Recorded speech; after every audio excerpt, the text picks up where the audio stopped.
ವಿರಾಮದ ನಂತರ ಮತ್ತೊಮ್ಮೆ powered by Shashi Arya dish wash bar ಬ್ರಹ್ಮಾಂಡ ಕಾರ್ಯಕ್ರಮಕ್ಕೆ ಸ್ವಾಗತ. ಗುರುಜಿ, ನಾವು ಇವತ್ತಿನ ಕಾರ್ಯಕ್ರಮದ ಕೊನೆಯ ಭಾಗಕ್ಕೆ ಬಂದಿದ್ದೀವಿ. ಇದುವರೆಗೂ ಕೂಡ ನೀವು ಪಿತೃಪಕ್ಷದ ಬಗ್ಗೆ, ಅದರ ಆಚರಣೆ ಬಗ್ಗೆ ಹೇಳ್ತಾ ಇದ್ರಿ. ಈಗ ಯಾವ ವಿಚಾರ ಇದೆ ನೋಡಿ? ಪಿತೃಪಕ್ಷದ ಆಚರಣೆಯಲ್ಲಿ ಎಡೆ ಇಡ್ತಕ್ಕಂಥದ್ದು ಒಂದು ಕ್ಷೇತ್ರದಲ್ಲಿ ಅಂಥೇಳಿ ಯಾವ್ಯಾವ ಕ್ಷೇತ್ರ ಅಂತ ಚಿರುಪರಿಚಿತವಾಗಿರ್ತಕ್ಕಂಥ ಕ್ಷೇತ್ರದಲ್ಲಿ ಮೂಲವಾಗಿ ಎಲ್ಲರಿಗೂ ಗೊತ್ತಿರತಕ್ಕಂಥ ಕ್ಷೇತ್ರಗಳನ್ನ ವಿಚಾರ ತಿಳಿಸ್ಕೊಟ್ಟಿದ್ದೀನಿ. ಈ ಕಾರ್ಯವನ್ನು ಮಾಡೋಕ್ಕೆ ಮೊದಲು ನೀವುಗಳು ಈ ಪಿತೃಪಕ್ಷ ಅನ್ನೋದು ಮಹಾಲಯ ಪಕ್ಷ ಅಂತ ಕರಿತೀವಿ. 15 ಡೇಸ್, 15 ದಿವಸ ಅಂತ. ಪ್ರತಿದಿನ ಅಂದರೆ ಮಹಾಲಯ ಅಮಾವಾಸ್ಯೆ ಆಗೋವರೆಗೂ ಎಲ್ರಿಗೂ ಜ್ಞಾಪಿಸ್ತಾ ಇರ್ತೀನಿ. ಕೆಲವೆಲ್ಲ ವಿಚಾರಗಳು, ರಹಸ್ಯಗಳು ಏನಿದೆ, ನೀವೆಲ್ಲ ಈ ಸಮಯದಲ್ಲಿ ಏನೂ ಮಾಡ್ಕೋಬಾರ್ದು. ಹೊಸದಾಗಿರ್ತಕ್ಕಂಥದ್ದು, ಮದುವೆಗಳನ್ನು ಆಚರಿಸಬಾರ್ದು. ಹೊಸ ಕೊಂಡ್ಕೊಳ್ತಕ್ಕಂಥ ವಿಚಾರಗಳು ಅಂದರೆ ಮನೆಗಳು, ನಿವೇಶನಗಳು, ಬಿಸ್ನೆಸ್ಗಳು ಹೊಸದಾಗಿ ಮಾಡ್ತಕ್ಕಂಥದ್ದು ಏನೂ ಮಾಡಬಾರ್ದು. ಆ ಸಮಯದಲ್ಲಿ ಮಾತುಕತೆ ಅಂದರೆ ಮದುವೆಗೆ ಒಂದು ರೌಂಡ್ ಹೋಗಿ ಬರೋಣ ಅನ್ಕೊತಾರೆ. ಯಾವ ಕಾಲಕ್ಕೂ ಯಾವ ಧರ್ಮದವರು, ಯಾವ ಜಾತಿ ವರ್ಗದವರಾದರೂ ಎಲ್ರಿಗೂ ಒಂದೇ ರೂಲ್ಸ್. ಪಿತೃ ಕಾರ್ಯವನ್ನು ಮಾಡೋವರೆಗೂ ಎಲ್ಲೂ ಶುಭ ಕಾರ್ಯಗಳನ್ನು ಮಾಡಬಾರ್ದು. ನವರಾತ್ರಿ ನವದುರ್ಗೆ ಬರೋವರೆಗೂ ಅನುಷ್ಠಾನಪೂರ್ವಕವಾಗಿ ಪಿತೃಪಕ್ಷದಲ್ಲಿ ಮಹಾಲಯ ಅಮಾವಾಸ್ಯೆ ದಾಟಿದ ಮೇಲೆ ಪರಿವರ್ತನೆ. ಅದಕ್ಕೆ ಏನು ಮಾಡಬೇಕು?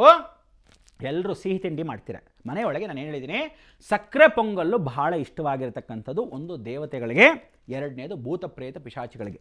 ಅದೇ ರೀತಿಯಾಗಿ ಕಜ್ಜಾಯ ಅಂತ ಏನು ಮಾಡ್ತೀವಿ, ಆ ಕಜ್ಜಾಯ ನೀವೆಲ್ಲ ಏನ್ಕೊಂಡಿದ್ದೀರಾ, ಅಯ್ಯೋ ದೀಪಾವಳಿಗೆ ಮಾಡಿದ್ರೆ ಒಳ್ಳೇದ್ರಿ ಅಂತ ಕಜ್ಜಾಯ ಮಾಡ್ತೀರ.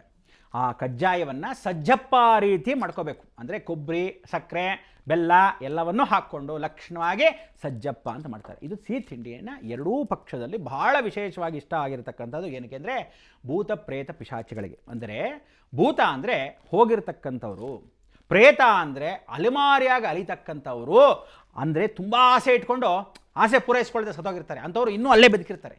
ಪಿಶಾಚಿಗಳು ಸತ್ತವರು ಅಥರ್ವಣ ವೇದದಲ್ಲಿ ಯಾರ್ದಾದ್ರು ಅರ್ಧ ಆಲ್ಪಾಯಸ್ಸಲ್ಲಿ ವಿಷ ಕುಡ್ದೋ ನೇಣು ಹಾಕ್ಕೊಂಡು, ನಾನು ಎಕ್ಸಾಮಲ್ಲಿ ಪಾಸ್ ಆಗಿಲ್ಲ ಹೇಳಿ ಮುಂಡೆವು, ಯಾವತ್ತು ತಿಳ್ಕೊಳ್ಳಿ, ಯಾರು ನೇಣು ಹಾಕ್ಕೊಂಡು ಸಾಯ್ತಿರೋ, ಯಾರು ಆತ್ಮಹತ್ಯೆ ಮಾಡ್ಕೊತಿರೋ, ಜೀವನದಲ್ಲಿ ಉದ್ಧಾರ ಆಗ್ತಕ್ಕಂಥದ್ದಲ್ಲ. ಗರುಡ ಪುರಾಣ ಪ್ರಕಾರ 400 ಜನ್ಮ ಇಲ್ಲೇ ಭೂತವಾಗಲಿತ್ತೀರ. ಯಾವ ಪೂಜೆ ಮಾಡಿಸ್ಕೊಂಡ್ರು ಸಾಯಲ್ಲ ನೀವುಗಳು. ಅಂದರೆ ಅಲ್ಲೇ ಉಳಿತಿರ್ತಾರೆ. ಹೆಂಗಿರುತ್ತೆ ಅಂದರೆ BTS ಬಸ್ ಹೋಗ್ತಾ ಇರುತ್ತೆ, ಆ ಮರ ಗೊತ್ತೇ ಇಲ್ಲ, ಬಸ್ ಮಾತ್ರ ಹೋಗ್ತಿತ್ತು, ಯಾರು ಡಿಕ್ಕಿ ಹೊಡೆದಿಲ್ಲ, ಸರ್ರ್ ಅಂತ ಡ್ರೈವರ್ಗೆ ತಿರುಗಿಸ್ದಂಗೆ ಆಯ್ತು ಅಂದರೆ ಇದು ಹೋಗಿ ಕೂಗಿಸ್ಕೊಂಡಿರುತ್ತೆ ದೆವ್ವ. ಅಥವಾ ಮೋಟರ್ ಬೈಕಲ್ಲಿ ಹೋಗ್ತಿರ್ತಾನೆ ರಾತ್ರಿ, ನಮ್ಮ ಮನೆ ಹೆಂಡ್ತಿನ ಕರ್ಕೊಂಡು ಫಸ್ಟ್ ಕ್ಲಾಸಾಗಿ. ಅದಕ್ಕೆ ಹೇಳೋದು, ತಿಥಿ ಕಾರ್ಯ ಊಟಕ್ಕೆ ಯಾರ್ದೋ ಮನೆಗೆ ಒಂದು ಊರಿಂದ ಇನ್ನೊಂದು ಊರಿಗೆ ಪ್ರಯಾಣ ಮಾಡಬಾರ್ದು. ಬೆಳಗ್ಗೆ ಆದರೂ ರಾತ್ರಿ ಆದರೂ ತಿಥಿ ಊಟ ತಿನ್ನಕ್ಕೋಸ್ಕರ ಹೋಗಬಾರ್ದು. ನೀವು ಕಾರಣಾಂತರದಿಂದ ಏನಾದರೂ ಒಂದು 2 ದಿವಸ ಮೊದಲು ಹೊರಟೋಗಿದ್ರೆ, ಅವ್ರ ಮನೇಲಿ 4ನೇ ದಿವಸ ತಿಥಿ ಕಾರ್ಯ ಇದ್ದರೆ, ನಿಮ್ಮನೆ ಸ್ವಂತ ನೆಂಟರಾಗಿದ್ದರೆ ತಿನ್ಕೊಂಡು ಬರಬಹುದೇ ಹೊರತು, ನಾಳೆ ನಮ್ಮ ಅಜ್ಜಿ ಮನೇಲಿ ತಿಥಿ ಹೋಗಿ ಬಂದ್ಬಿಡೋಣ ಅಂದ್ಬಿಟ್ಟು ಇವ್ರ ಗಂಡನ್ನು ಕರ್ಕೊಂಡು ಹೋಗೋದು. ಈ ಮಧ್ಯದಲ್ಲಿ ಭೂತ ಇರುತ್ತಲ್ಲ, ಗಾಡಿನ ಸ್ಕಿಡ್ ಮಾಡುತ್ತೆ. ಅವ್ರ ತಿಥಿ ಮಾಡೋ ಬದಲು ನಿಮ್ಮ ತಿಥಿ ನಿಮ್ಮ ಮನೇಲಿ ಮಾಡಬೇಕು. ಇಂಥ ಪರಿಸ್ಥಿತಿ ಬರೋದು ಗ್ಯಾರಂಟಿ. ಬರೆದಿಟ್ಕೊಳ್ಳಿ, ಹುಷಾರ್. ಯಾವ ಕಾಲಕ್ಕೂ ಯಾವ ನೆಂಟರಿರ್ತಾರೋ ಅವರ ಮನೆ ಕಾರ್ಯಕ್ಕೆ ಸ್ವಂತ ದಾಯಾದಿಗಳು, ದೊಡ್ಡಪ್ಪ ಚಿಕ್ಕಪ್ಪನ ಮಕ್ಕಳು ಕೂಡ ಸ್ವಂತ ಇವ್ರ ತಂದೆ ಸತ್ತಿದ್ರೆ ಅವ್ರ ಮನೆ ತಿಥಿಗೆ ನೀವು ತಿನ್ನಬಾರ್ದು.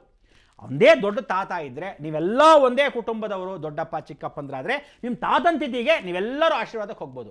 ಆದರೆ ದೊಡ್ಡಪ್ಪ ಮಾತ್ರ ಸತ್ತ, ನಿಮ್ಮ ತಂದೆ ಸತ್ತಿದ್ರು ಆ ನೆಂಟರನ್ನು ಕರೆಯಾಗಿಲ್ಲ. ನಿಮ್ಮನೆ ಕುಟುಂಬ ಮಾತ್ರ, ನಿಮ್ಮಿಬ್ಬರು ಮಕ್ಕಳು, ಗಂಡ ಹೆಂಡತಿ, ಇಷ್ಟೇ ಕುಟುಂಬ, ಅವರು ಮಾತ್ರ ತಿಥಿ ಕಾರ್ಯದ ಊಟವನ್ನು ಪ್ರಸಾದವನ್ನು ತಿನ್ನಬೇಕು. ಬೇರೆ ನೆಂಟರಿಗೆ ಅವಶ್ಯಕತೆಯೂ ಇಲ್ಲ, ಯಾವ ಶಾಸ್ತ್ರದಲ್ಲೂ ಇಲ್ಲ. ಕೂಡ್ದು ಬೇರೆಯವ್ರ ತಿಥಿ ಊಟನ.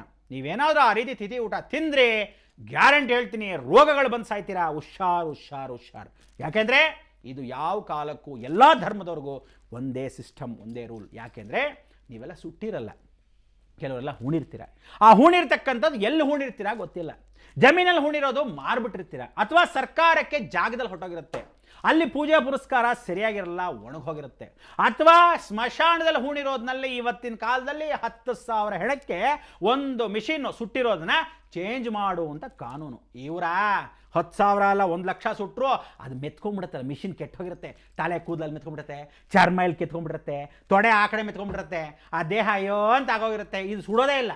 ಅಂಥ ಮಿಷಿನ್ನ ಚೇಂಜ್ ಮಾಡಿರೋ ಜಾಗ ಪ್ಲಸ್ ಹೆಣ ಉಣ್ತಾ ಜಾಗ ಇಲ್ಲ. ಇನ್ನೇನು ಮಾಡ್ತೀರಾ? ಆ ಹೆಣದ ಜಾಗದಲ್ಲೇ ಈ ಮೂಳೆ ತೆಗೆದು ಬಿಸಾಕ್ಬಿಟ್ಟು ಇನ್ನೊಂದು ಹೆಣ, ಆ ಮೂಳೆನ ತೆಗೆದುಬಿಟ್ಟು ಇನ್ನೊಂದು ಬಿಸಾಕ್ಬಿಟ್ಟು ಇನ್ನೊಂದು ಹೆಣ. ಈ ಕಾಲದಲ್ಲಿ ಹೆಂಗಾಗೋಗಿದೆ ಅಂದರೆ, ನೀವು 500 ರೂಪಾಯಿ ಅಥವಾ 1000 ರೂಪಾಯಿ ಕೊಡಲಿಲ್ಲ ಅಂದರೆ ಹೆಣ ಸುಟ್ಬಿಟ್ಟು ಕೊಡ್ತಾನಲ್ಲ ಮೂಳೆಗಳು, ನಿಮ್ಮದು ಕೊಡ್ಬೋದು ಅಥವಾ ಪಕ್ಕದೊಂದು ಕೊಡ್ಬೋದು, ಯಾವುದೋ ನಾಯಿ ಸತ್ತೋಗಿರೋ ಮೂಳೆನೂ ಕೊಡ್ಬೋದು. ಯಾವನು ಗೊತ್ತೋ? ಅದಕ್ಕೆ ಹೋದ ತಕ್ಷಣ ಅಲ್ಲ, ಕಾರ್ಯ ಅಲ್ಲಿ ಸುಟ್ಟು ಬಿಸಾಕಿ ಎತ್ತೋವರೆಗೂ ನಿಂತ್ಕೊಂಡಿರ್ಬೇಕಲ್ಲಿ. ಅವನು ಕೊಟ್ಟ ಮೇಲೆ ಯಾರನ್ನಾದ್ರೂ ಒಬ್ಬ ಆಳನ್ನ ಇಟ್ಟು ಇದು ನೋಡ್ಕೊಳಪ್ಪ, ಯಾಕೆಂದರೆ ಅವ್ನು ಯಾವ್ದು ಕೊಡ್ತಾನೆ ಯಾವನು ಗೊತ್ತು. ಈ ಸತ್ತೋದ್ಮೇಲೆ ಇವಂದು ಎದ್ದು ಬಿಸಾಕ್ತಾನೆ, ಬಾಚ್ತಾನೆ, ಅವಂದು ಎದ್ದು ಬಾಸಾಕ್ತಾನೆ. ಆಗ ನೀವು ಮಾಡಿರೋದು ನಿಮ್ಮ ತಂದೆದೋ ತಾತಂದೋ ಅಥವಾ ಇನ್ಯಾವುಂದೋ. ಹಾಗಾಗೋಗಿ ಪಿತೃಕಾರ್ಯಗಳನ್ನ ಸರಿಯಾಗಿ ಮಾಡ್ಕೊಳ್ದಿದ್ದವರು ಭಾಳಷ್ಟು ಪಶ್ಚಾತ್ತಾಪ ಪಡ್ತಕ್ಕೆ. ಅದಕ್ಕೋಸ್ಕರ ಈ ಎಲ್ಲ ದೋಷಗಳಿರೋದ್ರಿಂದ ನೀವು ಎಡೆ ಇಟ್ಟಿರೋದನ್ನ ದಯವಿಟ್ಟು ತಿನ್ನಬೇಡಿ. ಫೋಟೋ ಮುಂದೆ ಯಾವ ಕಾಲಕ್ಕೂ ಕುಡಿತಕ್ಕಂಥವನು ಕುಡಿತಾನೆ ಅಂದ್ಬಿಟ್ಟು ಕುಡಿಯೋ ಬಾಟ್ಲು, ಸಿಗರೇಟ್ ಸೇರ್ತಾನೆ ಅಂತ ಸಿಗರೇಟ್ ಬಾಟ್ಲು, ಬೀಡಿ ಇಷ್ಟ ಅಂತ ಬೀಡಿ ಬಾಟ್ಲು, ಅವನಿಗೆ ಚಿಕನ್ ಕಬಾಬೇ ಇಷ್ಟ, ಕಾಲು ಸೂಪೇ ಇಷ್ಟ ಅಂತ ಇಟ್ಟಿರೋದು ಯಾವ ನನ್ನ ಮಗ ಇದನ್ನೆಲ್ಲ ಶಾಸ್ತ್ರ ಮಾಡಿದವು ನಿಮಗೆ. ಸತ್ತೋದವ್ನು ನೆಗದೆ ಬಿದ್ದೋದ, ಸತ್ತೋದವನ ಆದಮೇಲೆ ನೀವುಗಳೇನು ಮಾಡಿರ್ತೀರಾ, ಭಾಳ ದೊಡ್ಡ ತಪ್ಪು. ಅವನು ಹುಟ್ಟುಹಬ್ಬ ಬೇರೆ ಆಚರಿಸ್ಕೊಳ್ಳೋದು, ಹೋದ ಮೇಲೆ ಹುಟ್ಟುಹಬ್ಬ ಆಚರಿಸ್ಕೊಡ್ದು ಯಾವ ಶಾಸ್ತ್ರದಲ್ಲೂ ಇಲ್ಲ. ಈ ರಾಜಕೀಯದವರು ಶುರು ಮಾಡ್ಕೊಂಬಿಟ್ರು, ಆ ರೀತಿ ಯಾವ ಶಾಸ್ತ್ರದಲ್ಲೂ ಇಲ್ಲ.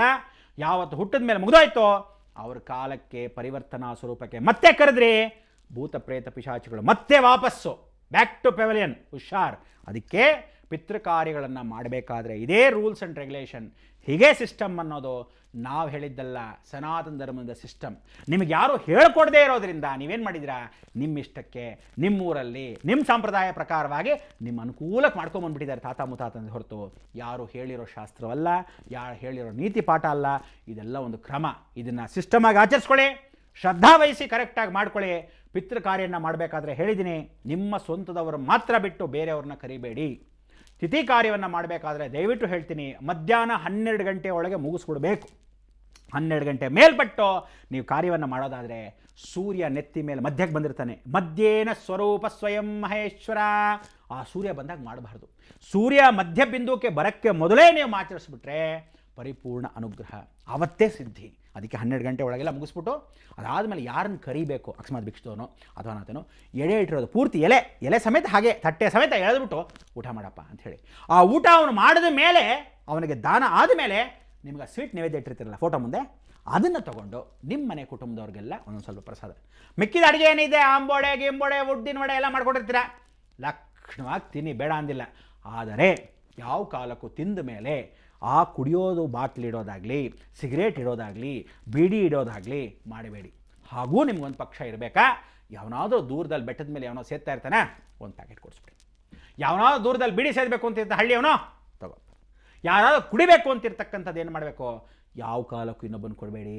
ಈ ದೋಷ ಏನಿದೆ ಅವನಿಗೆ ಹೆಂಗೆ ಹೋಗೋದೋ ಅದೇ ರೀತಿ ಅವನು ಭಿಕ್ಷದವನಾಗಿದ್ದರೆ ನೀವು ಅವನಿಗೆ ಬಾಟ್ಲಿ ಕೊಟ್ಟರೆ ಏನಾಗುತ್ತೆ, ಅವನು ಕುಡಿದ ತಕ್ಷಣ ನೆಕ್ಸ್ಟ್ ಭಿಕ್ಷಾ ಪಾತ್ರೆ ನಿಮ್ಮ ಕೈಯಲ್ಲಿ ಗ್ಯಾರಂಟಿ. ಸತ್ಯ ಸತ್ಯ ಸತ್ಯ.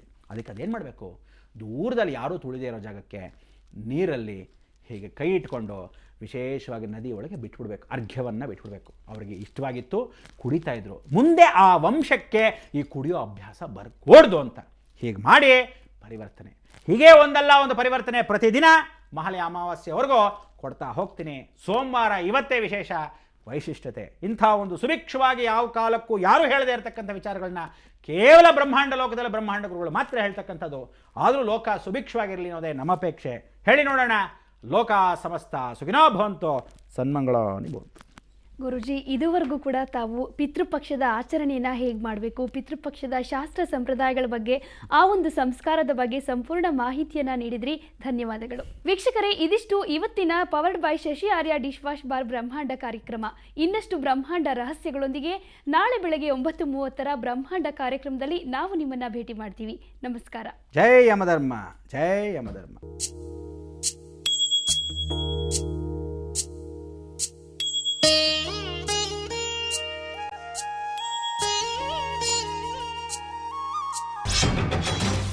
ಬ್ರಹ್ಮಾಂಡ powered by Arya dish bar soap.